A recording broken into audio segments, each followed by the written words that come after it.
A serious conversation in the spirit of dialogue. Discussions where the world is headed, where are we going? And these discussions would be incomplete without the President of the United States, the most important leader in the world. We appreciate him here, so let me introduce and welcome back to Davos the President of the United States, Donald J. Trump.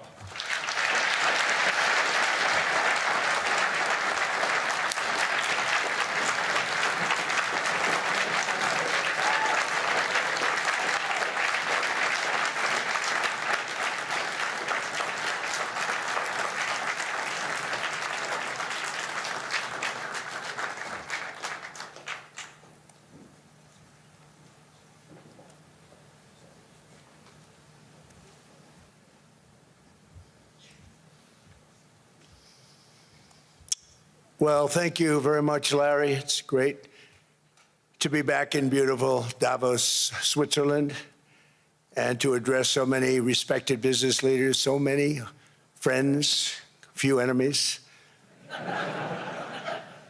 and all of the distinguished guests. It's a who's who, I will say that. I've come to this year's World Economic Forum with truly phenomenal news from America. Yesterday marked the one-year anniversary of my inauguration, and today, after 12 months back in the White House, our economy is booming, growth is exploding, productivity is surging, investment is soaring, incomes are rising,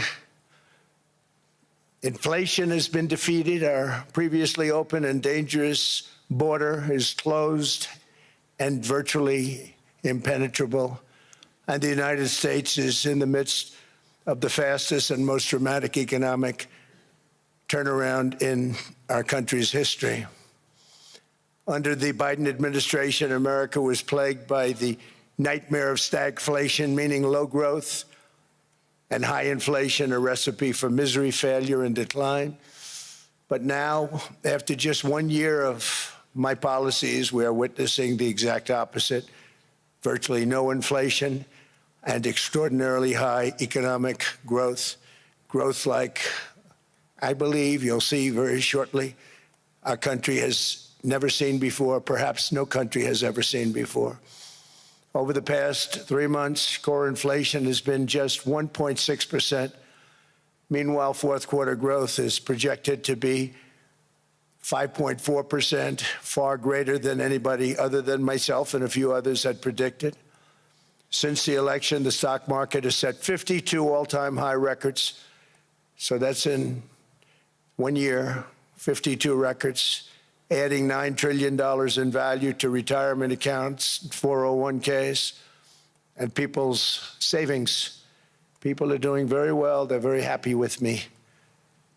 Since my inauguration, we've lifted more than 1.2 million people off of food stamps, and after 4 years, in which Biden secured less than $1 trillion of new investment in our country. Think of that, $1 trillion, substantially less than that. In 4 years, we've secured commitments for a record-breaking $18 trillion, and we think when the final numbers come out, they'll be closer to $20 trillion of investment. That's never been done by any country at any time, not even close.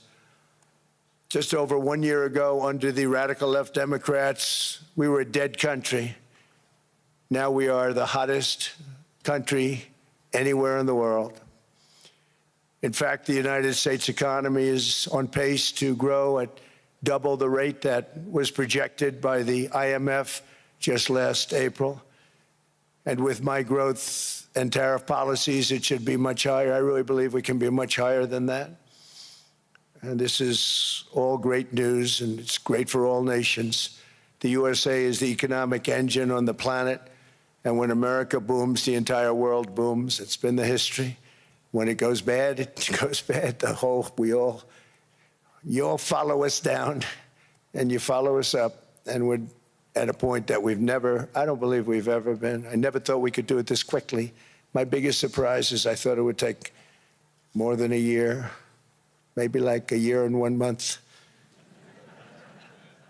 but it's happened very quickly. This afternoon, I want to discuss how we have achieved this economic miracle, how we intend to raise living standards for our citizens to levels never seen before, and perhaps how you too and the places where you come from can do much better by following what we're doing, because certain places in Europe are not even recognizable, frankly, anymore. They're not recognizable.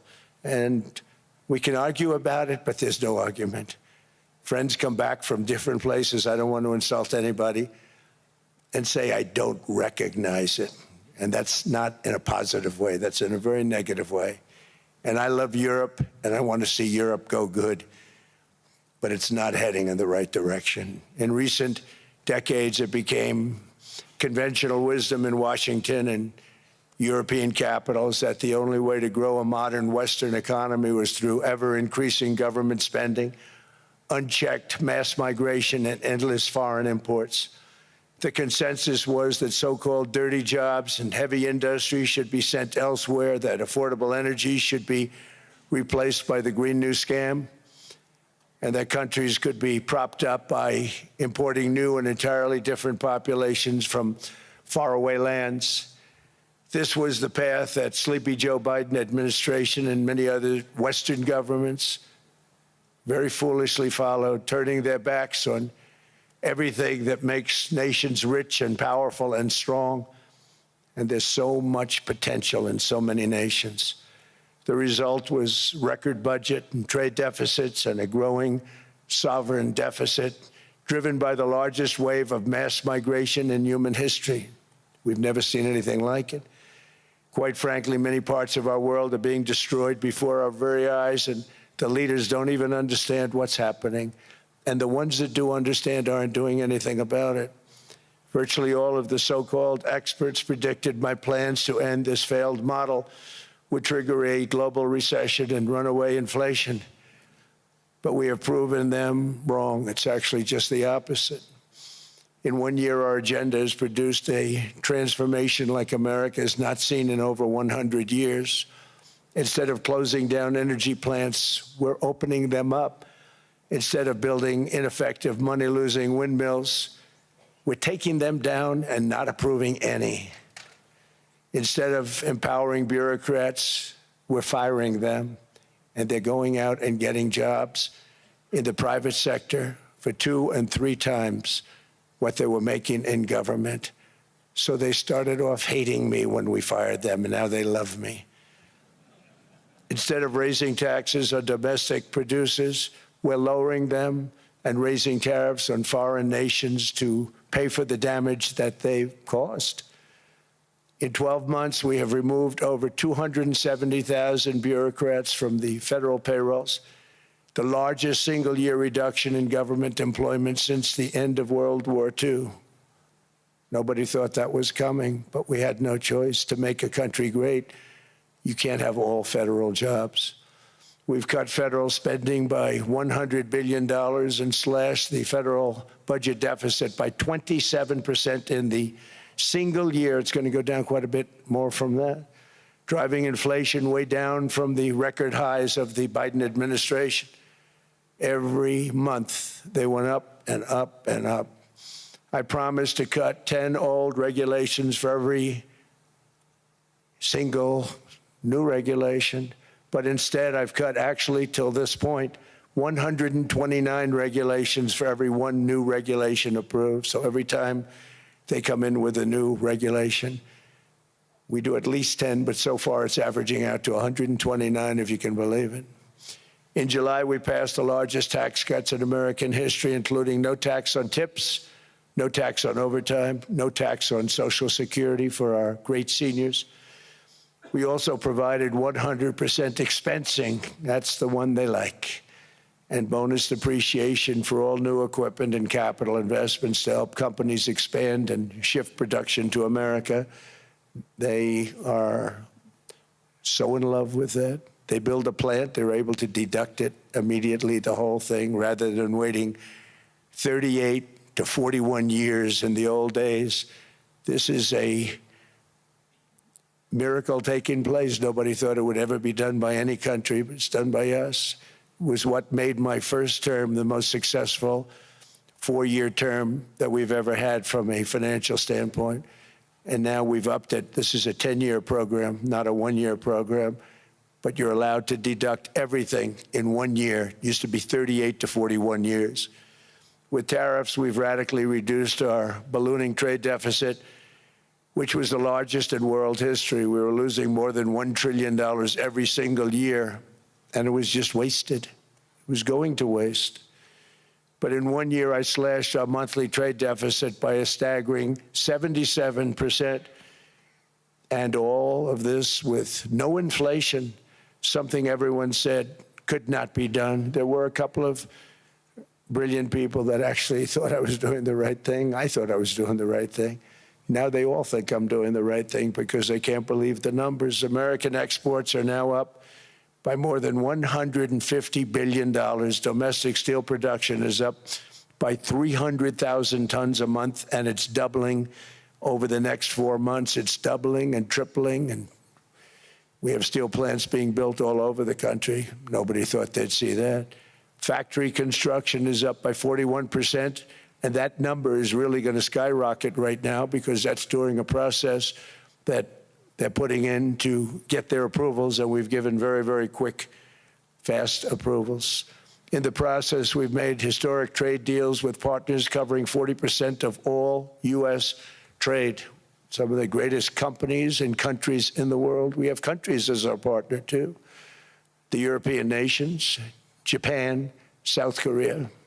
They're our partners. They've gone into massive deals with us, especially on oil and gas. And these agreements raise growth and cause stock markets to boom, not only in the U.S., but virtually every country that came to make a deal, because, as you've learned, when the United States goes up, you follow. It's really become a staple. In America, I've stopped the nation-wrecking energy policies that drive up prices while sending jobs and factories to the world's worst polluters. They are indeed polluters. Under sleepy Joe Biden, new domestic oil and gas leases fell by 95%. Think of that. Then they wonder, why was gasoline going up so fast? The gasoline actually topped $5 a gallon, and some places $7 a gallon, and more than 100 major power plants were violently shut down by incompetent people that had no idea what the hell they were doing. Under my leadership, U.S. natural gas production is at an all-time high by far.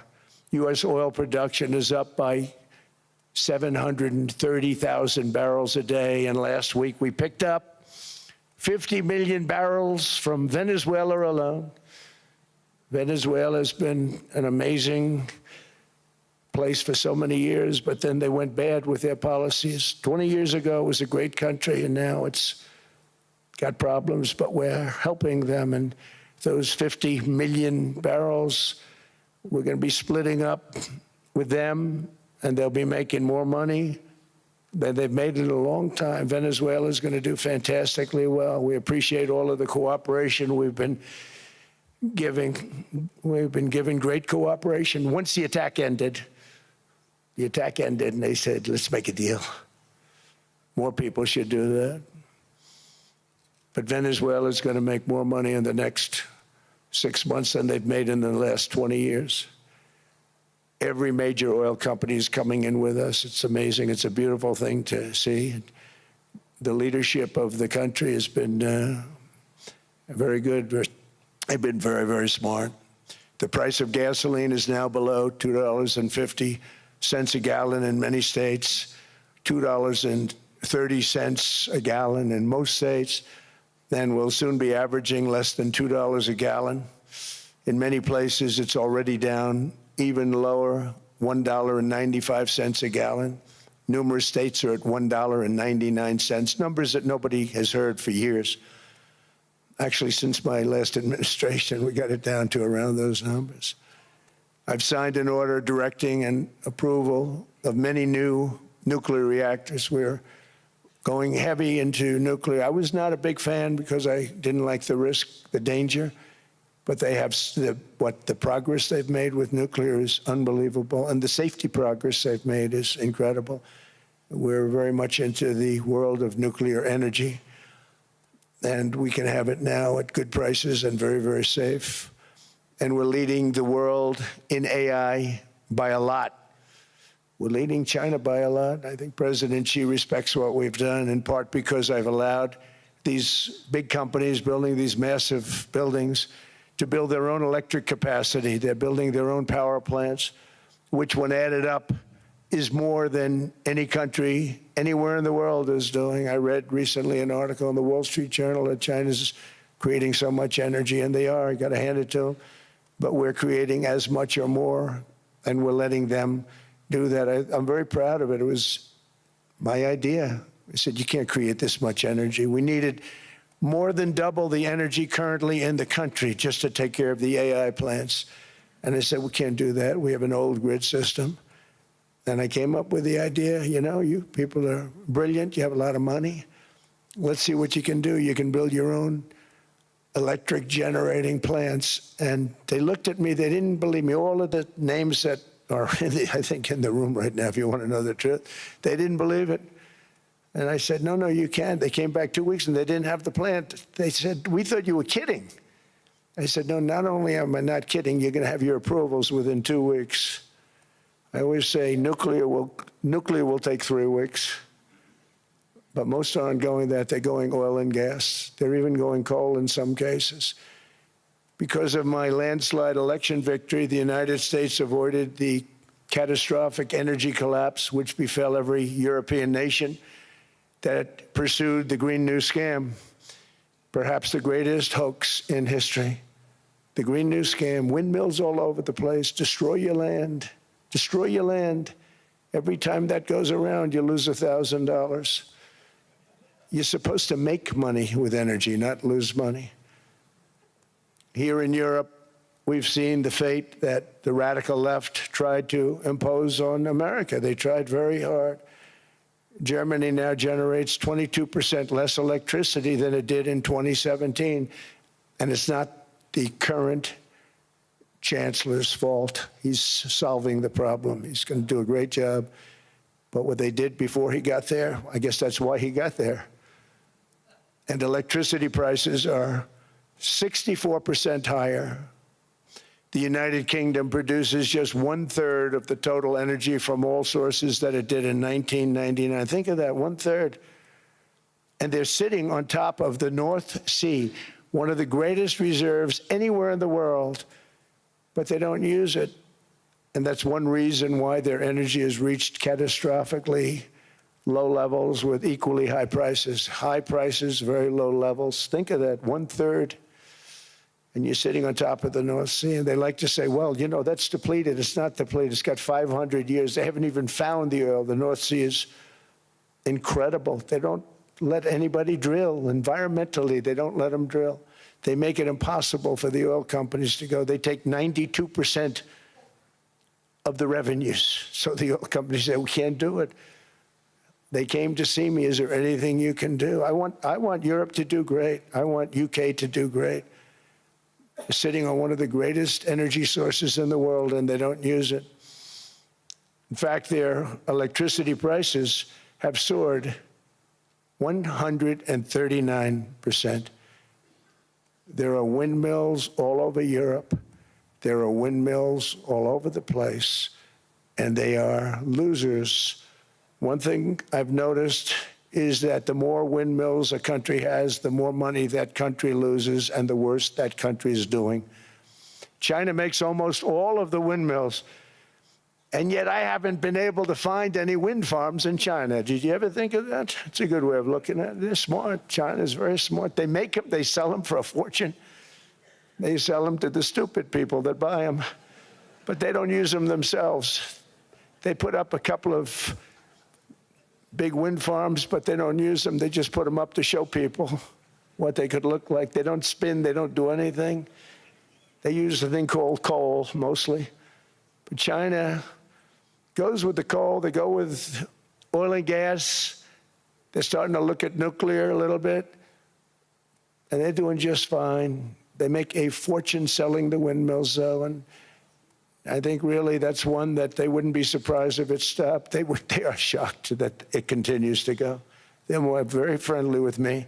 They're shocked that people continue to buy those damn things. They killed the birds. They ruin your landscapes. Other than that, I think they're fabulous, by the way. Stupid people buy them. The consequences of such destructive policies have been stark, including lower economic growth, lower standards of living, lower birth rates, more socially disruptive migration, more vulnerability to hostile foreign adversaries, and much, much smaller militaries. The United States cares greatly about the people of Europe. We really do. I mean, look, I am derived from Europe. Scotland and Germany, 100% Scotland, my mother, 100% German, my father. And we believe deeply in the bonds we share with Europe as a civilization. I want to see it do great. That's why issues like energy, trade, immigration, and economic growth must be central concerns to anyone who wants to see a strong and united West, because Europe and those countries have to do their thing. They have to get out of the culture that they've created over the last 10 years. It's horrible what they're doing to themselves. They're destroying themselves. These beautiful, beautiful places.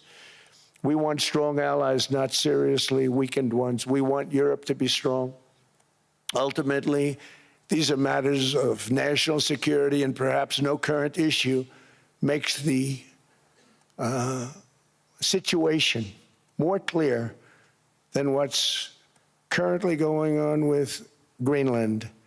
Would you like me to say a few words of Greenland? I was going to leave it out of the speech, but I think I would have been reviewed very negatively. I have tremendous respect for both the people of Greenland and the people of Denmark, tremendous respect. But every NATO ally has an obligation to be able to defend their own territory. And the fact is, no nation or group of nations is in any position to be able to secure Greenland other than the United States. We're a great power, much greater than people even understand. I think they found that out 2 weeks ago in Venezuela. We saw this in World War II, when Denmark fell to Germany after just 6 hours of fighting and was totally unable to defend either itself or Greenland. So the United States was then compelled, we did it, we felt an obligation to do it, to send our own forces to hold the Greenland territory, and hold it we did at great cost and expense. They didn't have a chance of getting on it, and they tried. Denmark knows that.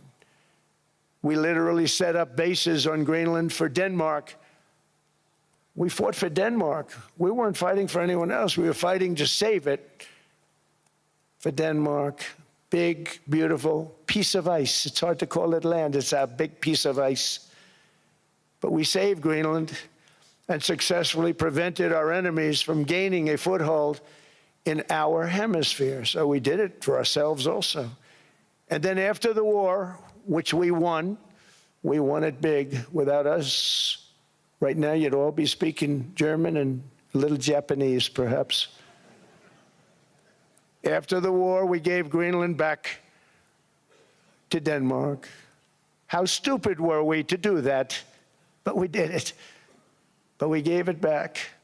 But how ungrateful are they now? So now our country and the world face much greater risks than it did ever before because of missiles, because of nuclear, because of weapons of warfare that I can't even talk about. 2 weeks ago, they saw weapons that nobody ever heard of. They weren't able to fire one shot at us. They said, what happened? Everything was discombobulated. They said, we've got them in our sights. Press the trigger, and nothing happened. No anti-aircraft missiles went up. There was one that went up about 30 feet and crashed down right next to the people that sent it. They said, what the hell is going on? Those defensive systems were made by Russia and by China. So they're going to go back to the drawing boards, I guess. Greenland is a vast, almost entirely uninhabited and undeveloped territory that's sitting undefended in a key strategic location between the United States, Russia, and China. That's exactly where it is, right smack in the middle. Wasn't important nearly when we gave it back. You know, when we gave it back, it wasn't the same as it is now. It's not important for any other reason, you know, everyone talks about the minerals. There's so many places, there's no rare earth, no such thing as rare earth. There's rare processing, but there's so much rare earth. And this, to get to this rare earth, you got to go through hundreds of feet of ice. That's not the reason we need it. We need it for strategic national security and international security. This enormous unsecured island is actually part of North America, on the northern frontier of the Western Hemisphere. That's our territory. It is therefore a core national security interest of the United States of America. And in fact, it's been our policy for hundreds of years to prevent outside threats from entering our hemisphere, and we've done it very successfully. We've never been stronger than we are now. That's why American presidents have sought to purchase Greenland for nearly 2 centuries. You know, for 2 centuries they've been trying to do it. They should have kept it after World War II, but they had a different president. That's all right. People think differently. Much more necessary now than it was at that time, however. In 2019, Denmark said that they would spend over $200 million to strengthen Greenland's defenses. But as you know, they spent less than 1% of that amount. 1%. There's no sign of Denmark there. And I say that with great respect for Denmark, whose people I love, whose leaders are very good. It's the United States alone that can protect this giant mass of land, this giant piece of ice, develop it and improve it and make it so that it's good for Europe and safe for Europe and good for us. And that's the reason I'm seeking immediate negotiations to once again discuss the acquisition of Greenland by the United States, just as we have acquired many other territories throughout our history, as many of the European nations have. They've acquired, there's nothing wrong with it. Many of them, some went in reverse, actually, if you look. Some had great, vast wealth, great, vast lands all over the world. They went in reverse. They're stuck back where they started. That happens too. But some grow. But this would not be a threat to NATO. This would greatly enhance the security of the entire alliance, the NATO alliance. The United States is treated very unfairly by NATO. I want to tell you that. And when you think about it, nobody can dispute it. We give so much and we get so little in return. And I've been a critic of NATO for many years. And yet I've done more to help NATO than any other president by far, than any other person. You wouldn't have NATO if I didn't get involved in my first term. The war with Ukraine is an example. We are thousands of miles away, separated by a giant ocean. It's a war that should have never started, and it wouldn't have started if the 2020 U.S. presidential election weren't rigged. It was a rigged election. Everybody now knows that. They found out. People will soon be prosecuted for what they did. It's probably breaking news, but it should be. It was a rigged election. You can't have rigged elections. You need strong borders, strong elections, and ideally a good press. I always say it. Strong borders, strong elections, free, fair elections, and a fair media. The media is terrible. It's very crooked. It's very biased, terrible. But someday it'll straighten out because it's losing all credibility. Think of it. When I went in a landslide, a giant landslide, won all 7 swing states, won the popular vote, won everything, and I only get negative press. That means that it has no credibility. And if they're going to get credibility, they're going to have to be fair. So you need a fair press. But you also need those other elements. And I inherited a terrible, terrible situation. If you look, the border was open. The inflation was raging. Everything was bad with the United States when I came into office. But I also inherited a mess with Ukraine and Russia, something that would have never happened. And I know Putin very well. He and I would discuss Ukraine. It was the apple of his eye, but he wasn't going to do anything. I said, Vladimir, you're not doing it. He would never have done it. It was terrible what happened. I could see it happening, too. After I left, I could see it happening. Biden had given Ukraine and NATO $350 billion, a staggering sum, $350 billion. I came in, and just like the southern border, just like inflation, just like our economy, I said, wow, this place is in trouble, meaning our country. All of these things were out of control. But the border was out of control. We fixed it with the strongest border anywhere in the world. And I've now been working on this war for 1 year, during which time I settled 8 other wars. India, Pakistan. I settled other wars that were Vladimir Putin called me, Armenia, Azerbaijan. He said, I can't believe you settled that one. They were going on for 35 years. I settled it in 1 day. And President Putin called me. He said, you know, I can't believe I've worked on that war for 10 years trying to settle it. I couldn't do it. I said, do me a favor, focus on settling your war. Don't worry about that one.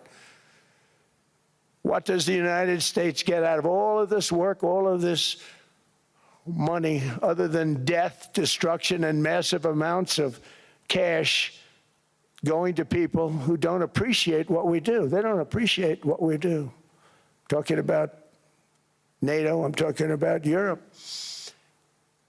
They have to work on Ukraine. We don't. The United States is very far away. We have a big, beautiful ocean separating us. We have nothing to do with it. Until I came along, NATO was only supposed to pay 2% of GDP, but they weren't paying. Most of the countries weren't paying anything. The United States was paying for virtually 100% of NATO. And I got that stopped. I said, that's not fair. But then, more importantly, I got NATO to pay 5%, and now they were paying, and now they are paying. So something nobody said was possible. They said, we will never go up higher than 2%. But they went to 5%, and now they're paying the 5. They didn't pay the 2, and now they're paying the 5. And they're stronger for it, and they have an excellent, by the way, Secretary General, who's possibly in the room. Mark, are you here? Yes, he's here. Hello, Mark. We never asked for anything, and we never got anything. We probably won't get anything unless I decide to use excessive strength and force, where we would be, frankly, unstoppable. But I won't do that. Okay? Now everyone's saying, oh, good. That's probably the biggest statement I made, because people thought I would use force. I don't have to use force. I don't want to use force. I won't use force. All the United States is asking for is a place called Greenland, where we already had it as a trustee, but respectfully returned it back to Denmark not long ago, after we defeated the Germans, the Japanese, the Italians, and others in World War II. We gave it back to them. We were a powerful force then, but we are a much more powerful force now, after I rebuilt the military in my first term and continue to do so today. We have a budget of $1.5 trillion. We're bringing back battleships. The battleship is 100 times more powerful than the great battleships you saw in World War II, those great, big, gorgeous ships, the Missouri, the Iowa, the Alabama.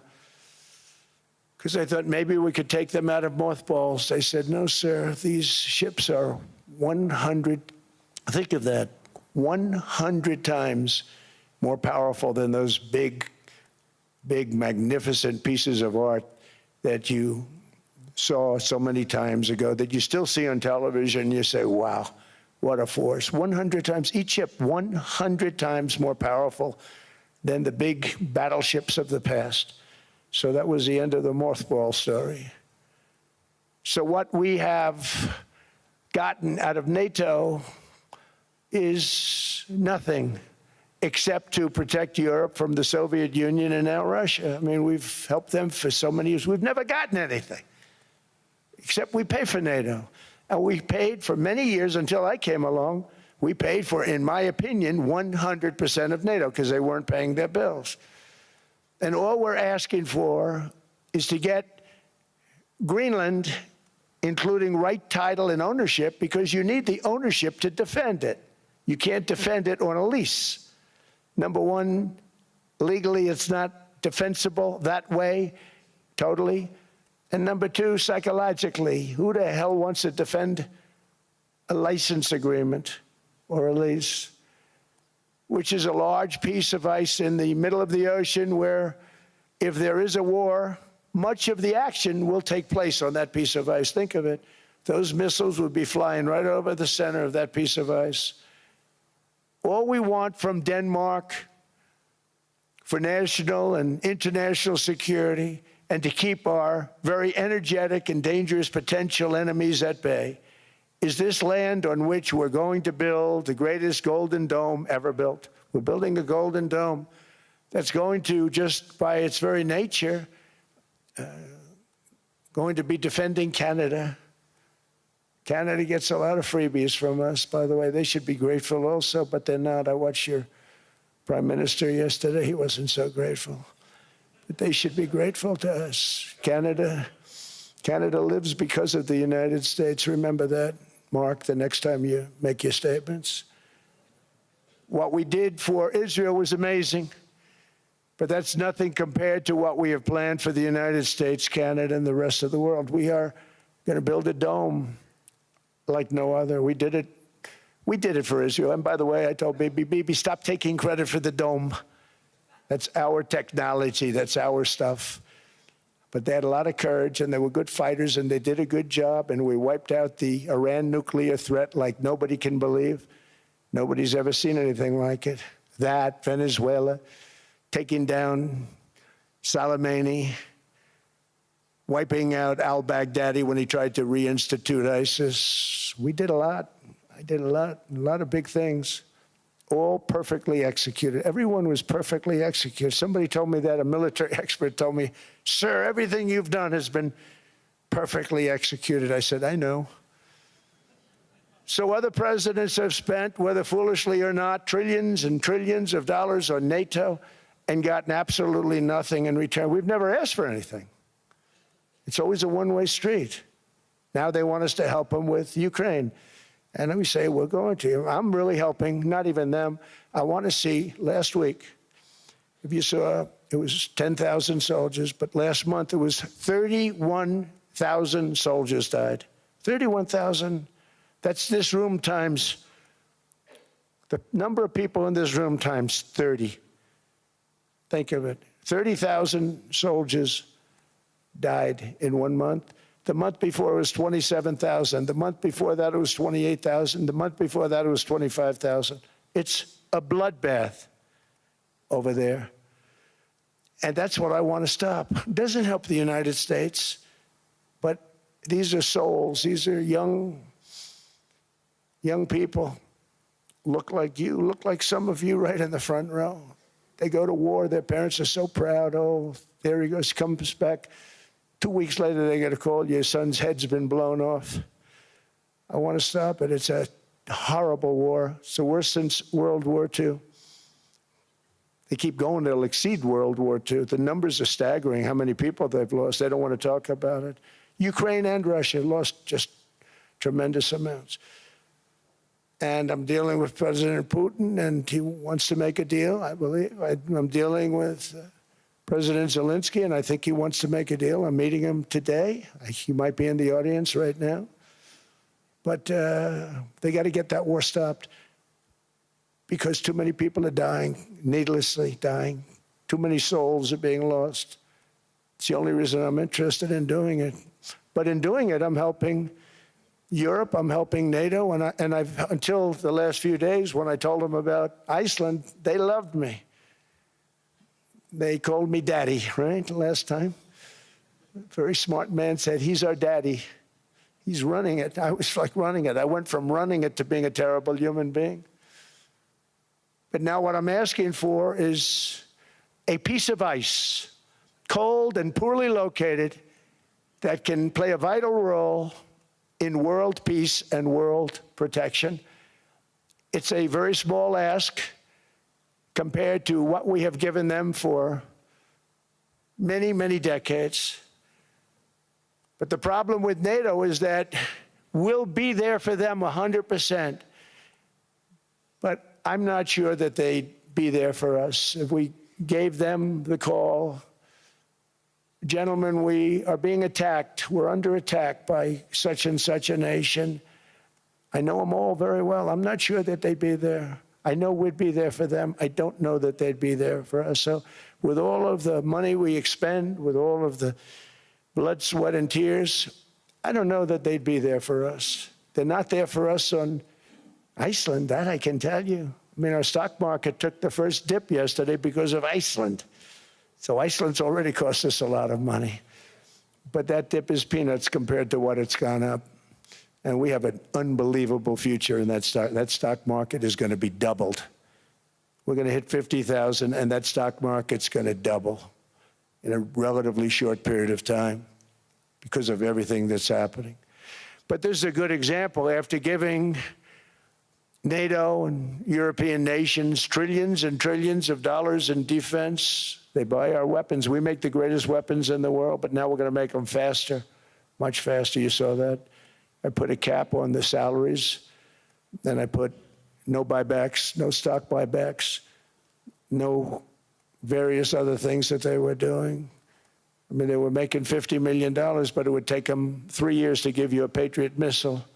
I said, that's not good. My chauffeur can do a better job than that, and he makes slightly less than 50. They make big salaries. If they're going to make those big salaries, they're going to have to produce a lot faster. The good news is we have the greatest equipment in the world. Now we're going to start making it a lot faster. They're going to build additional plants. And all of the money that goes into stock buybacks is going to go into building plants. We're not allowing stock buybacks by defense companies any longer. They're going to build new plants to make Tomahawks, Patriots. We have the best equipment, F-35s. F-47, the new one just coming out. They say it's the most devastating plane, fighter jet ever. Who knows? They called it 47. If I don't like it, I'm going to take the 47 off it. I wonder why they called it 47. We'll have to think about that. But if I don't like it, I'm going to take that 47 off. But it's supposed to be the Stage 6. It's supposed to be the first Stage 6 plane, undetectable, like our B-2 bombers were undetectable. They flew right over Iran. They were undetectable. And they did their job, and they got the hell out of there. So we want a piece of ice for world protection, and they won't give it. We've never asked for anything else, and we could have kept that piece of land, and we didn't. So they have a choice. You can say yes, and we will be very appreciative, or you can say no, and we will remember. A strong and secure America means a strong NATO, and that's one reason why I'm working every day to ensure our military is very powerful, our borders are very strong, and above all, our economy is strong because national security requires economic security and economic prosperity, and we have the greatest that we've ever had. Biden and his allies destroyed our economy and gave us perhaps the worst inflation in American history. They say 48 years, I say forever, but I think 48 years is the equivalent to forever. Whether it's 48 years or ever, it's terrible, costing the typical family $33,000. What they did to this country should never, ever be forgotten. It's early. But he has to be rated as the worst president we've ever had by far. The auto pen did much of the damage. The auto pen, he was the auto pen president, because I don't believe a sane president would have ever signed the kind of things that he signed. But now grocery prices, energy prices, airfares, mortgage rates, rent, and car payments are all coming down, and they're coming down fast. We inherited a mess, but we've done a hell of a job in 12 months. Under my most favored nation policy for drug prices, the cost of prescription drugs is coming down by up to 90%, depending on the way you calculate. You could also say 5, 6, 7, 800%. There are two ways of figuring that. But we have a favored nations policy that every president wanted, no president was able to get. I got it, and other nations approved it. And I had to use tariffs in order to get it because they said, no way. In other words, a pill that costs 10% in London costs $130. Think it costs $10 in London, costs $130 in New York or in Los Angeles. And I'd say, boy, that's bad. Friends of mine would say, you know, we go to London, you can buy the stuff for nothing. We go all over the world, we can buy it for nothing. Because basically America was subsidizing every nation in the world. Because presidents allowed them to get away with it. It became very tough. So when I called up Emmanuel Macron, I watched him yesterday with those beautiful sunglasses. What the hell happened? But I watched him sort of be tough. But he was at $10 for a pill. And I said, Emmanuel, and I have all the big pharmaceutical companies are in total agreement. It wasn't easy, by the way. They're tough, smart. They've been getting away with the scam for a long time. But they gave it up. But they said, you'll never get the countries to approve it. I said, why is that? Because they won't. They always said, we're not paying any more. Get the rest for the United States. So over the years, they stayed the same. We just went up, up, up. And I mean, we would pay 13, 14, 15 times more than some certain countries would. So I said, no, they'll approve it 100%. Sir, you'll never get them to approve it. I said, I guarantee you. But I actually started with Emmanuel, who probably is in the room too. And I like him. I actually like him. Hard to believe, isn't it? And I said, Emmanuel, you're going to have to lift the price of that pill to $20, maybe $30. Think of that. That means it's a doubling of prescription drugs. Might be a tripling, might be a quadrupling. It's not easy. No, no, no, Donald, I will not do that. I said, yes, you will, 100%. He said, no, no, no. You're asking me to double. I said, Emmanuel, you've been taking advantage of the United States for 30 years with prescription drugs. You really should do it, and you will do it. I have no doubt. In fact, I am 100% sure you're going to. No, no, no, I will not do it. Because, yes, in all fairness to him, he has to double or triple. Because the world being a bigger place than the United States, it's not that you meet in the middle. You just have to go up some, and we come down a lot. They go up a little, we come down a lot. So we're at $130, they're at 10. So they may have to go to 20 or 30. No more than that. I said, Emmanuel, you're going to be doubling or tripling? No, no, no. I said, here's the story, Emmanuel. The answer is you're going to do it. You're going to do it fast. And if you don't, I'm putting a 25% tariff on everything that you sell into the United States and a 100% tariff on your wines and champagnes. And that's about 10 times more than what I'm requesting. And you're going to do it. I don't want to go public with it, but you may make me do that. No, no, Donald, I will do it. I will do it. It took me, on average, 3 minutes a country, saying the same thing. You will do it. They all said, no, no, no, I will not do it. You're asking me to double the cost of prescription. I said, that's right, because you've been screwing us for 30 years. And they said, we will not do it. I said, that's all right. On Monday morning, we're putting a 25, 30, 50. I gave different numbers for different countries. This is also national security we're talking about. Not fair. We're not going to subsidize the whole world. And every one of those countries have agreed to do it. So one of the biggest things that I've done is the fact that we have now most favored nation. We will pay whatever the lowest price is in the entire world. So our drug prices are going to be coming down by staggering 90%. Again, you could say 1,000%, 2,000%. Depends on the way you want to figure it, but we'll go with the way the fake news likes it better because it sounds, can you imagine a 90% reduction sounds much worse. But drug prices are going to be coming down tremendously in all the nations, and I appreciate them doing it, but they did it, in all fairness, without tariffs, I wouldn't have been able to get it done. After declining $3,000 under Biden, real incomes are up in the United States by $2,000, $3,000, and even $5,000 and more. Home ownership has always been a symbol of health and vigor of American society, but that goal fell out of reach for millions and millions of people in the Biden era because interest rates went up so high. Today, I'm taking action to bring back this bedrock of the American dream. In recent years, Wall Street giants and institutional investment firms, many of you are here, many of you are good friends of mine, many of you are supporters. Sorry to do this to you, I'm so sorry. But you've driven up housing prices by purchasing hundreds of thousands of single-family homes, and it's been a great investment for them. Often as much as 10% of houses on the market.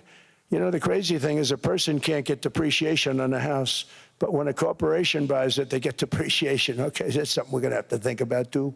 I don't know if too many people think about that. You buy a corporation, they buy 500 houses. They buy hundreds of thousands. They buy 500 houses. They can take depreciation. A person sweats and works and buys one house, they can't. But homes are built for people, not for corporations, and America will not become a nation of renters. We're not going to do that. That's why I have signed an executive order banning large institutional investors from buying single-family homes. It's just not fair to the public. They're not able to buy a house. And I'm calling on Congress to pass that ban into permanent law, and I think they will. One of the biggest barriers to saving for a down payment has been surging credit card debt. The profit margin for credit card companies now exceeds 50%, one of the biggest. And they charge Americans interest rates of 28%, 30%, 31%, 32%. Whatever happened to usury?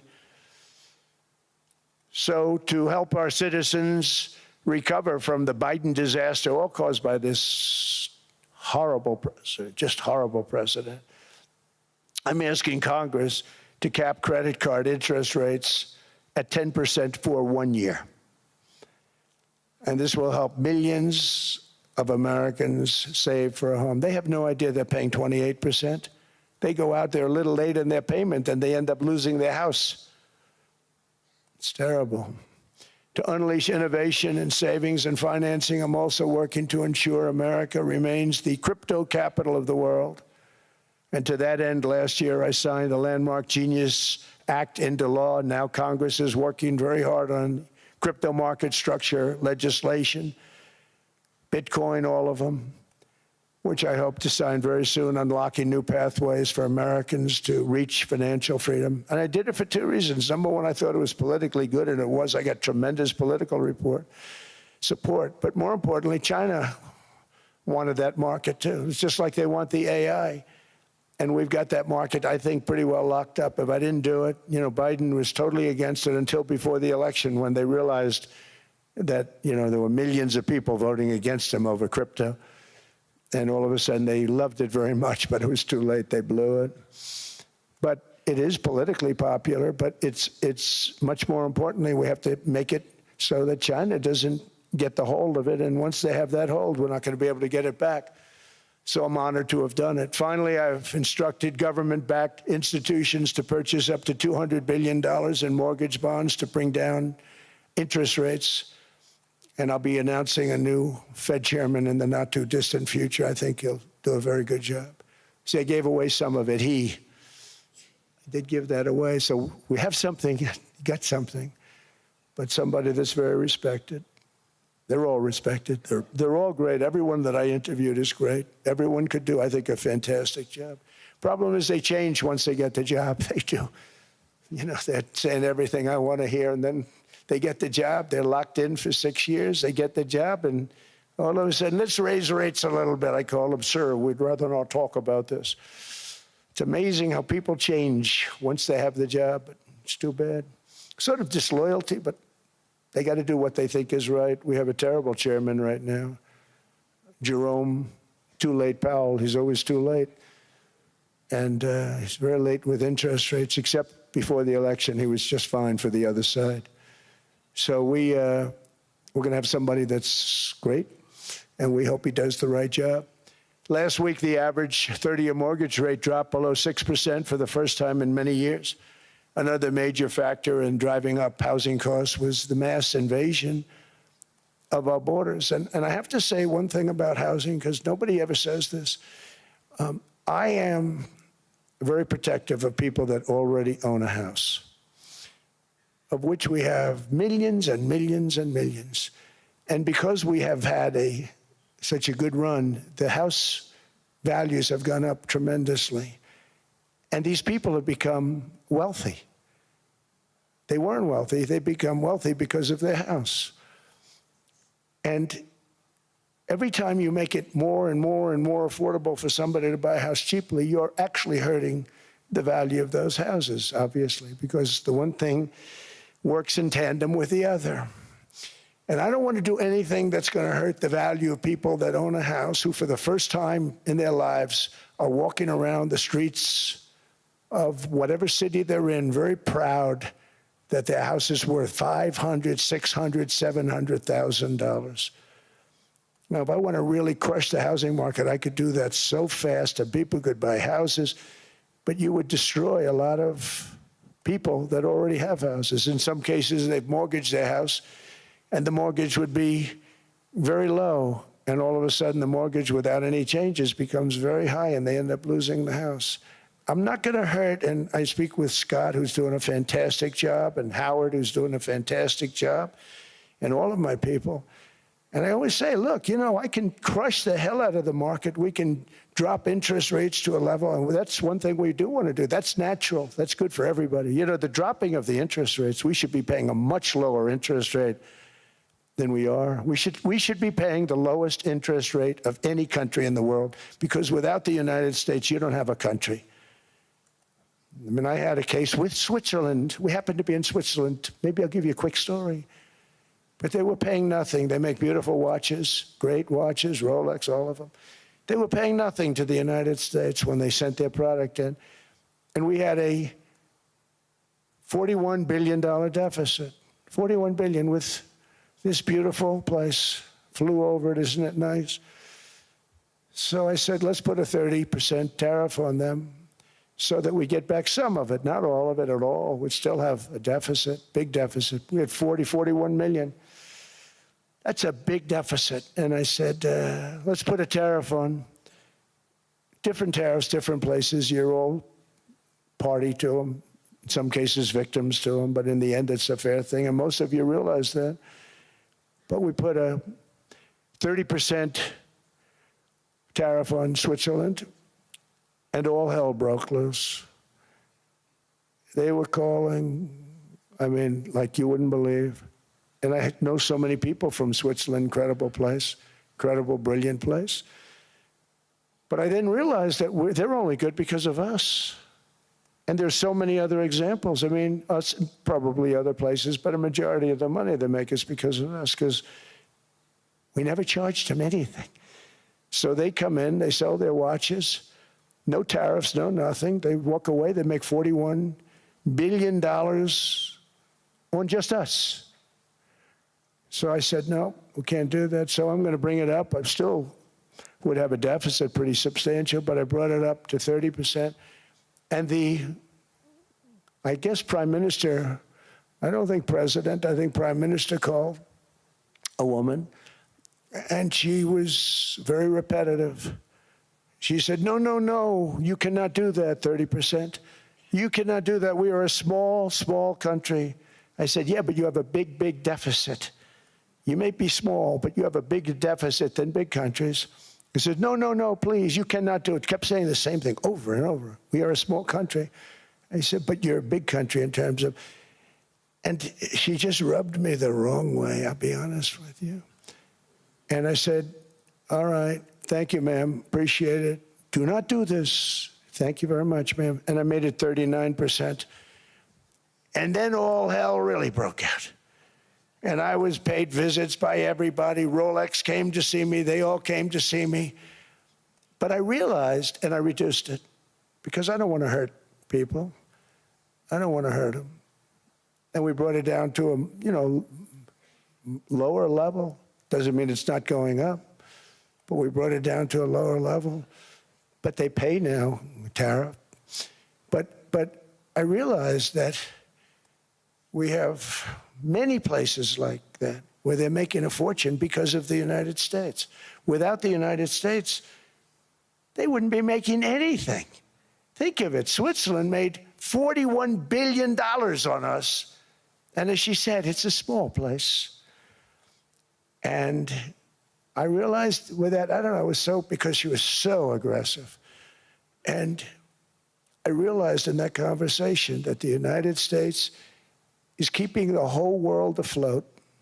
Many places, I could give you 6, 7 places just in the people in this little area. I know every one of them. They're sort of, they're looking down. They don't want to see me, and they don't want to stare me in the eyes. But they're taking advantage of, everybody took advantage of the United States. But I've been very fair, and I gave them a tariff, and it was fine. But I realized that without us, it's not Switzerland anymore. Without us, it's not any of the countries that are represented here. And we want to work with the countries. We want to work with them. We're not looking to destroy them. I could have said 39, 40%. I could have said I want a 70% tariff, then we make money with Switzerland. But Switzerland would have been probably destroyed, financially destroyed. I don't want to do that. But we should be paying the lowest interest rate of everybody. I hope Scott's listening to this, because we should be paying the lowest interest rate of everybody. Without us, most of the countries don't even work. And then you have the protection factor. Without our military, which is the greatest in the world by far, without our military, you have threats that you wouldn't believe. You wouldn't believe. You don't have threats because of us, and that's because of NATO. One other thing, and I have to say it so importantly, in the old days, and I used to say I'm the youngest in the room. Now I'm among the older. I hate to say it. I don't feel old, but I'm among the older. But I remember not long ago, 20, 25 years ago, when good news came out about, let's say, the United States. The United States had a great quarter. The United States had a great month. All the stocks went up. And that's the way it's supposed to be. Now when they say the United States had a record quarter, it's unbelievable how well it's doing, all the stocks crash because they say, oh no, inflation, they're going to raise interest rates. And they do. Some of these stupid people like Powell, they raise interest rates. And what they do is they stop you from being successful. It used to be when we had a great quarter, a great month, great earnings, great anything, any good news, the stock market went up. That's the way it's going to be. We got to do that again, because that's the way it should be. Now when we have a great month, they want to kill it. Like we did over 5%. People were surprised. We should do 20%. We could do 25%. When we announce good numbers, and the reason is they're so petrified of inflation. And growth doesn't mean inflation. We've had tremendous growth with very low inflation. In fact, growth can fight inflation, proper growth. So we want to get back to the days when we announce great numbers, because we're going to be announcing phenomenal. You know, all these factories that are being built at record, thousands of businesses are being built right now. Remember, $18 trillion is invested. I think the second number is 3. And that was China many years ago. Investments in the country from outside. 18 trillion, nobody's ever seen. And that's money coming in and building things, factories. Thousands of businesses are being built, thousands. Hundreds of big factories, car plants are moving back to the United States. They're coming in from Canada, they're coming in from Mexico, from Japan. Japan's coming in and building plants here in order to avoid tariffs. They're coming in from China. They're coming in from all over the world. We have more plants being built now, car plants, than we've ever had built, even in the heyday from the 1940s and 50s. And they're bigger. They don't use renovations anymore where they take an old plant, they rip it down, they build a brand new plant, super modern plant. But it's happening at levels that nobody's ever seen. In 2024, the U.S. built less than 2 million new homes, but Biden admitted more than 8 million new migrants. And those days are over. In 2025, for the first time in 50 years, the United States had reverse migration. Boy, that was nice. And these were criminals that were being taken out of our country because they allowed people to come into our country from jails, from gangs, drug dealers, murderers. 11,888 murderers, we've gotten most of them out. And then ICE gets beat up by stupid people from leadership in Minnesota. We actually are helping Minnesota so much, but they don't appreciate it. Most places do. You know, Washington, D.C. is the safest place now in the United States. It was a very dangerous place to walk, and now you can walk with your wife, your kids, right through the middle of the city. Right now, Washington, D.C. is as safe as it gets. It was one of the most unsafe, I had to admit. We sent in the military, the National Guard. Within 2 months, it was great. Within 3 months, it's like a really great place and a safe place and a beautiful place. It's even been cleaned up. The graffiti's gone. The fences are gone. We don't have to worry about fences anymore. All of the places, the grasses are cut and replaced with new grass in many cases. It's all going to happen in the spring. But Washington and D.C. is beautiful again, and it's safe. New restaurants are opening up. They were all closing. Now you can't get into a restaurant. Restaurants in Washington, D.C. are all opening. Memphis also, Memphis, Tennessee, New Orleans, Louisiana. We're there for 3 weeks. We've cut the crime down by 64%. Within another month, we'll have virtually no crime there. We can do that all over. We're going to help the people in California. We want to have no crime. I know Gavin was here. I used to get along so great with Gavin when I was president. Gavin's a good guy.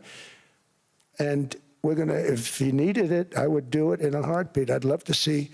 We did help them a lot in Los Angeles, a lot with the early in my term when they had some problems. But we would love to do it. I will say this, if I were a Democrat governor or whatever, I would call up Trump. I'd say, come on in, make us look good. Because we're cutting crime down to nothing.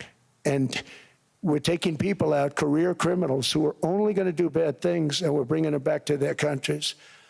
But where we've done it, it's been amazing. And we have a capacity to do it at much greater levels. We're cutting illegal aliens off welfare and other government benefits, and I have directed that starting immediately, there will be no more payments to sanctuary cities because they are really just sanctuaries for criminals. They're really protecting criminals, and those are the ones we have to get out of the country. Murderers, drug dealers, the mentally insane. They emptied their mental institutions into the United States. And despite that, we have the lowest crime numbers that we've ever had in the history of the country. Just came out.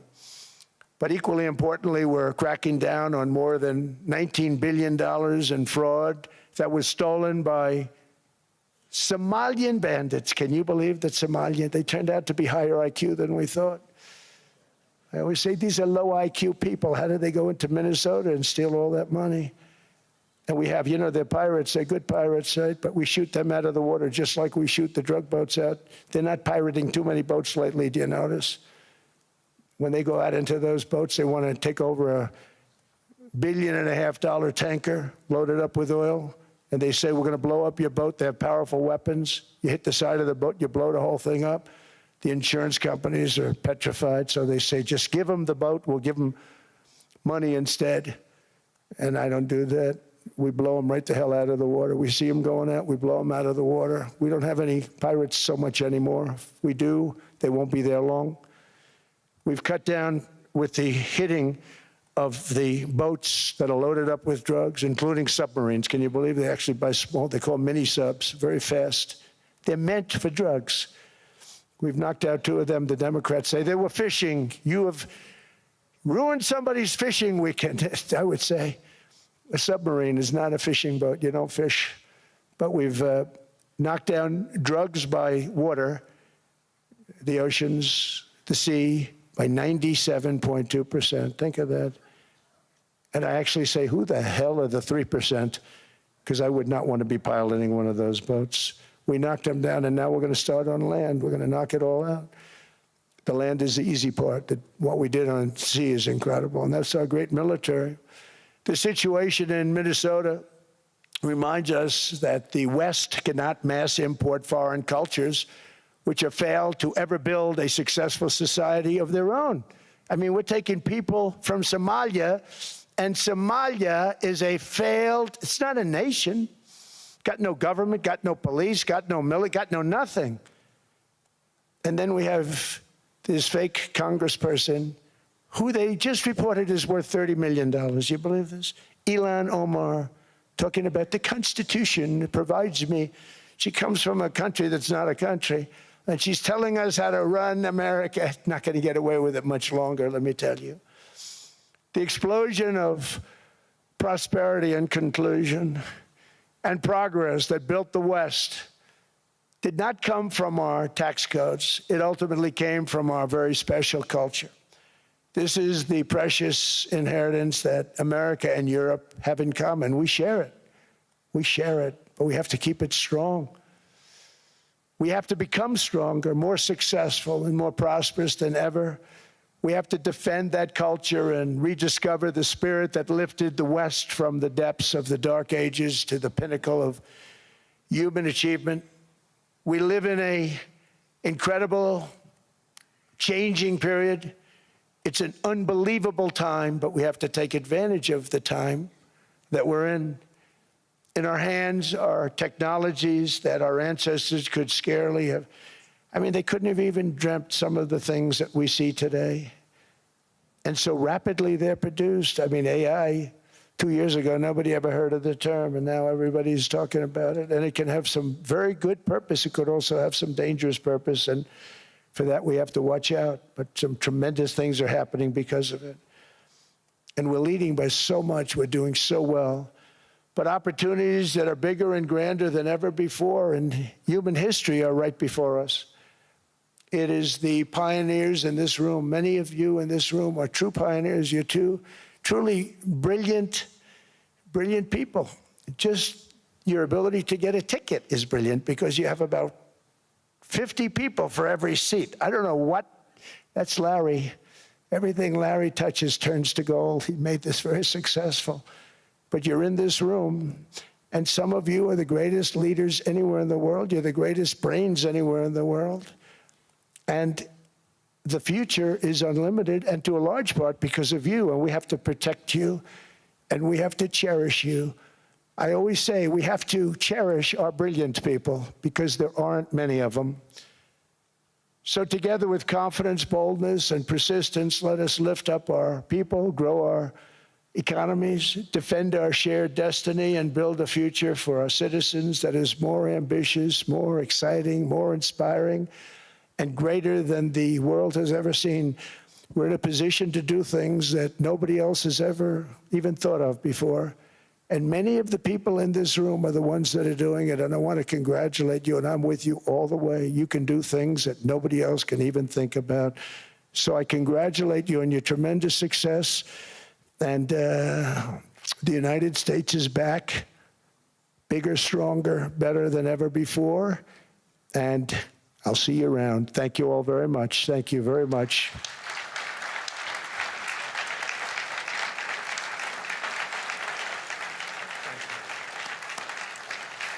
Thank you.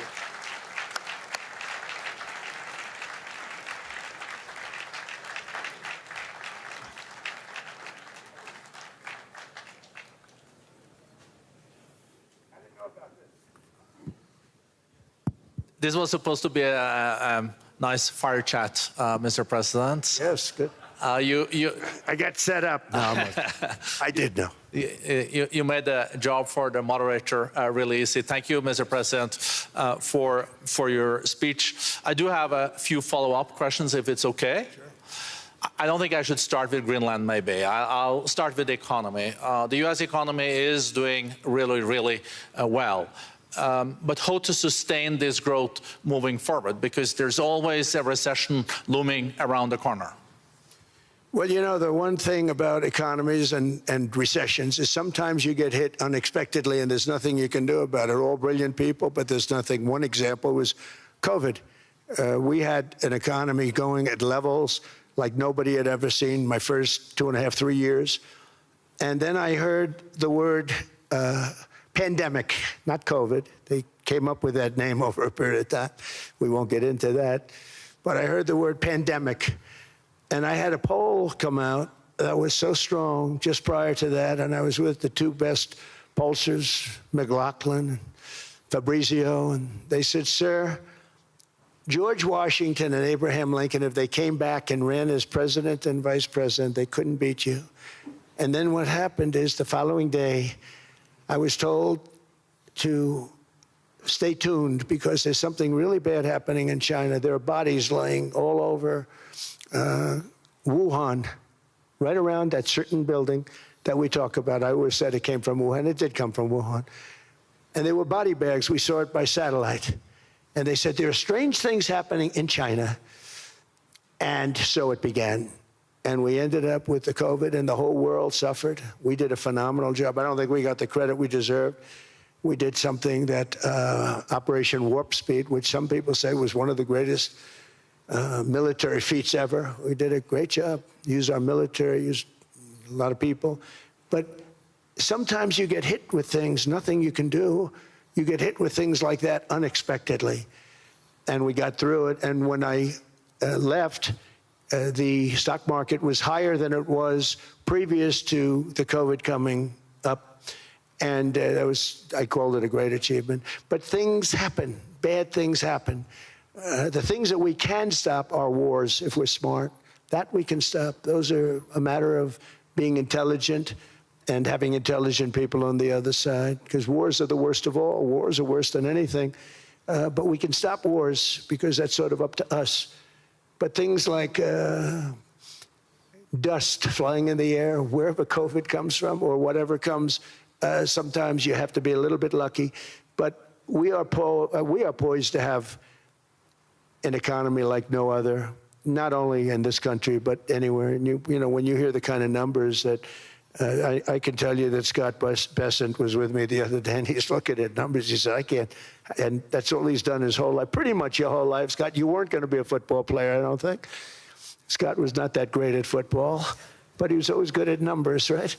And he was looking at numbers. He said, I've never seen anything like this. We're poised to do things that no other country has ever done. And, you know, luck, I hate to say it, but we need a little luck. We don't want to get hit by something that nobody could have thought. Whoever thought we were going to hit by a pandemic? You know, when I heard the word pandemic, I said, oh, that's an ancient problem.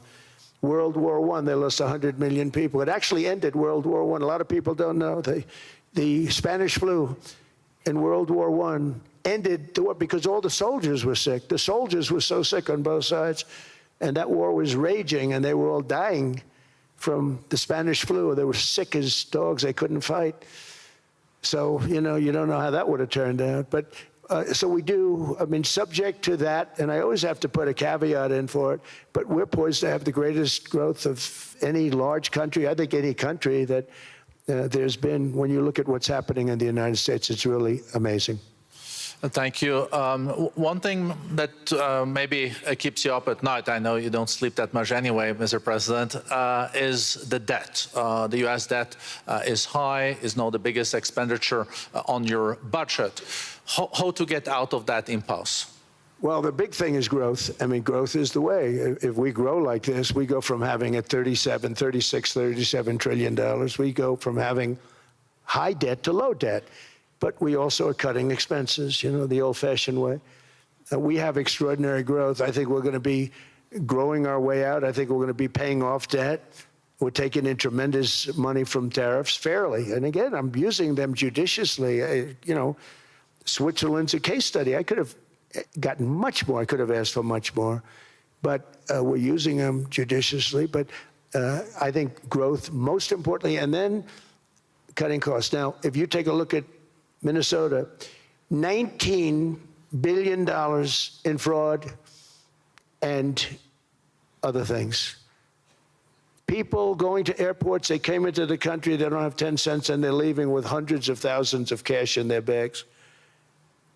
When we get to that, and our DOJ, Pam, and Todd, and all the people that work over there, and all of the people that work in here, I can tell you, Scott Bessent is working on that. It's a priority, right? You have your whole team. We're in there looking for where this money is coming from, how much it is. It could be more than $19 billion. Can you believe that? That's just one state. If we were able to cut out 50% of the fraud, 50%, and we should be able to do better than that, we would have a balanced budget without having to talk about even growth. So we have a lot of options, but we're working very hard on that. That's a big deal. It's not just the protests, the fake protests done by agitators and, professional insurrectionists. That's what they are. They're professional troublemakers. But we are looking very strong at the money, too, in Minnesota and other places.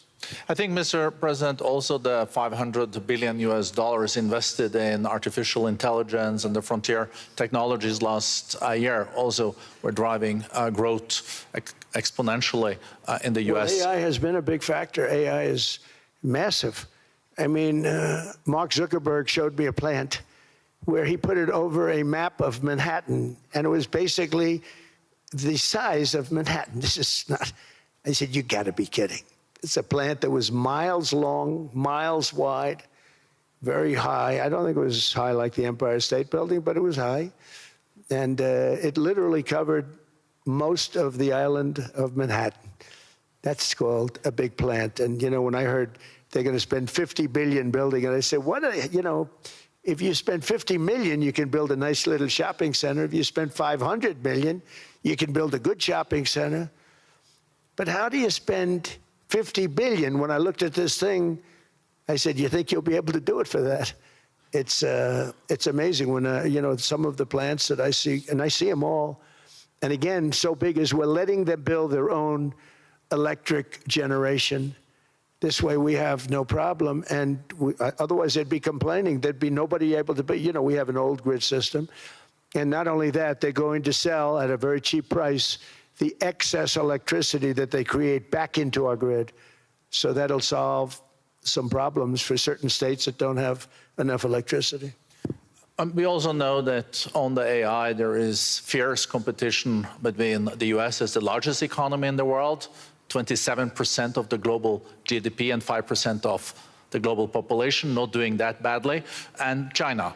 And we know that competition is very tough on AI. I know you're heading to a state visit to China in April. How do you see the U.S.-China relationship moving forward? Are you able to combine this tough competition with also collaboration? So I've always had a very good relationship with President Xi and with President Putin. Talk about, the larger powers. But I've always had a very good relationship with President Xi of China. He's an incredible man. What he's done is amazing. He's highly respected by everybody. And I do now. I mean, now I have good. It was very severely interrupted by COVID. I used to call it the China virus, but he said, do you think you could use a different name? And I decided to do that because why should we have a problem over that? But I would do that, and they were. You're a true diplomat, huh? I became a diplomat for the first time. Well, who taught me that? Marco Rubio. Marco Rubio. He said, let me teach you about diplomacy. Hey, any guy that gets approved by 100% of the votes, think of it, he got liberal Democrats and radical right Republicans to approve him. He's the only one. The next one was lost 45 votes, right? But he got all 100 votes voting for him. And at first I wasn't happy about it. I said, wait a minute, I don't like that. And now it turns out that the Democrats probably wish they didn't do that. And Marco has been fantastic. Marco, stand up, please. You have done a great job as Secretary of State. He's going to go down as the best Secretary of State. And Scott, and we have Susie, who's the first female Chief of Staff, and she's the best Chief of Staff, too. And I see Howard Lutnick, who I know spoke, and Howard's fantastic. Some of the deals we're doing are great. And I want to pay particular attention because we have Chris. And Chris, you got up and spoke, I think. He's the #1 oil man in the world because I was going to put Doug Burgum, who's fantastic. I don't know if Doug's here. Is Doug here? Doug Burgum is fantastic. He said, sir, there's one man better than me. And he introduced me to Chris. And he turns out to be. So we're drilling more oil and gas now than we ever have by almost double. Is that right, Chris? And on top of it, We got a lot coming out of Venezuela. So anyway, so we're doing great. The country is just doing great. We have great people. Thank you. And I see other people. We have Steve Witkoff. We have Jared. I got so many people. I'm in trouble because when I go back, they're going to be people with long faces. Sir, you didn't introduce me. I got so many people. And we have a lot of the greatest people anywhere in the world. I know them all. So I won't continue because we'd be here all day. Thank you, Mr. President. We also know that you're a deal maker, and then maybe coming back to Greenland and Ukraine. What kind of deal in the end do you see between the U.S. And Denmark? Because, you know, I guess you see it now as a negotiation going on, or? Well, it's costing Denmark hundreds of millions a year to run it. And Denmark's a small country and wonderful people. But, you know, it's very expensive. It's a very big piece of ice. And it's very important. I mean, I don't want to repeat the speech, but it's very important that we use that for national and international security. That can create a power that will make it impossible for the bad guys to do anything against the perceived good ones. And it's a great block for Europe. Just like, you know, Denmark was supposed to spend hundreds of millions of dollars. They didn't spend the money. They didn't spend anything almost. And we'll see what happens. I just say this. NATO has treated the United States of America very unfairly. We never asked for anything. We never got anything. We actually took care of the needs of NATO for years and years, which I felt was always unfair. So I got NATO to pay because they're rich countries. But I think it's time that NATO step up. We're helping them with Ukraine. Without us, I think Putin would have gone all the way. I think we have it. I think there could have been a World War III, if you want to know the truth. If Kamala was elected, or Joe, any one of those, you know, those thinkers, I think you could have ended up in World War III. And I will say Steve Witkoff has been dealing incredibly with, but we're not going to have World War III. We want to get it stopped, but we're not going to have World War III. I think if I wasn't elected, I think that could have evolved into World War III. It was a very, very bad situation, and it still is, but it's not that kind of bad. It's bad because so many young people are being killed. How close do you think there is on an agreement on Ukraine? I had the pleasure of speaking with Steve Witkoff and Jared Kushner yesterday. I know they're working hard on it. I know that they're also traveling now. Do you see this very close or still? Well, I hate to say it. I thought that was going to be so. I settled 8 wars plus. And I thought that was going to be one of my easier ones. Not the easiest. Some I settled in a matter of hours because I'm good at that stuff. You know, the United Nations should be doing this. I shouldn't be doing it, but it doesn't matter. It's got to get done, saving a lot of lives. We're saving millions of lives. With Ukraine, Russia, there's tremendous hatred between President Zelensky and President Putin. That's not good. That's not good for settlements. We know from dealing. There's abnormal hatred. With that being said, I think Russia wants to make a deal. I think Ukraine wants to make a deal. And we're going to try getting a deal done. We're getting, I think, Steve, I think I can say that we're reasonably close. But what happens is oftentimes we'll have a deal with Russia. Russia's set, and President Zelensky will not do it. You saw that when he was in the Oval Office. I was not happy. And then we'll have President Zelensky who wants to make a deal, and Putin doesn't want to make the deal. It's a very difficult balance, and it's big time, and it is, you know, to use a word, it's a bloodbath. It's horrible what's happening. It's a drone war. The drones are killing, you know, thousands of people a week, thousands. We have to get it stopped. So I believe they're at a point now, I'm going to meet with President Zelensky later today. I believe they're at a point now where they can come together and get a deal done. And if they don't, they're stupid. That goes for both of them. And I know they're not stupid. But if they don't get this done, they are stupid. So I don't want to insult anyone, but you got to get this deal done. Too many people are dying. It's not worth it. President Sisi is sitting on the first row here. He spoke earlier today and also complimented you on the Gaza deal. I think there will be a signing tomorrow. Of course, there are different views on this, but how important do you think this signing is on the board of peace? And do you think this is going to sustain? Do you think we now will see Gaza reconstructed and the billions of US dollars invested? I do. I mean, I think we have peace in the Middle East. There are some little situations like Hamas, and Hamas has agreed to give up their weapons. Now, you know, they were born with a weapon in their hand, so it's not easy to do. When they were born with a rifle in their hand. It's not an easy thing for them, but that's what they agreed to. They've got to do it. And we're going to know, Jared, over the next 2 or 3 days, certainly over the next 3 weeks, whether or not they're going to do it. If they don't do it, they'll be blown away very quickly. They'll be blown away. You know, we have 59 countries that are part of that whole peace deal. And some of those countries aren't even they're near the Middle East, but they're not in the Middle East traditionally. And they want to come in and take out Hamas. They want to come in. They want to do whatever they can. There's a problem with Hezbollah in Lebanon, and we'll see what happens there, but that's a problem. But there are these little flames, but there's peace in the Middle East. Now, had we not gone in and knocked out with those big, beautiful, we just ordered 25 brand new ones, the latest and the greatest, the B-2 bomber. Think of them, they went in there at 2 o'clock in the morning with no moon, no light, no nothing, and every single one of those massive bombs hit its target, 100,000-pound bombs hit its target, every one of them. And then on top of it, from a submarine 300 miles away, we hit the sites with tomahawks, which is an unbelievable weapon. So, you know, we did our job. If we didn't do that, you would have never had peace in the Middle East. And the countries like Saudi Arabia, UAE, and Qatar could never have, and others could never have signed anything because you would have had this dark cloud, and the dark cloud was Iran with nuclear. Iran would, if we didn't take them out, they would have had a nuclear weapon within 2 months. They were very close to having the nuclear weapon, and we hit them hard. And it was a total obliteration. If they may try again, but they're going to have to try from a different area because that area was obliterated. Incredible thing we did.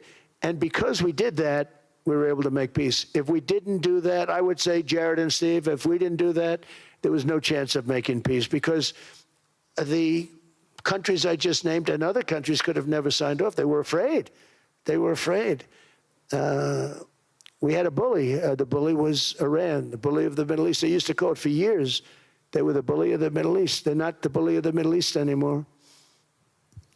Mr. President, I know you even had to change plane last night, so I guess you didn't have much sleep, but I think you're... but your energy is still there. I know you have several bilateral meetings. I know you're also hosting a reception. So thank you so much for coming back to Davos. Thank you so much. It's highly appreciated. Well, thank you very much. Thank you, everybody, very much. Thank you. Thank you. For more on well-researched and balanced stories, events, and interviews across business, tech innovation, and lifestyle, please like, share, and subscribe to this channel, www.youtube.com/digivationnetwork.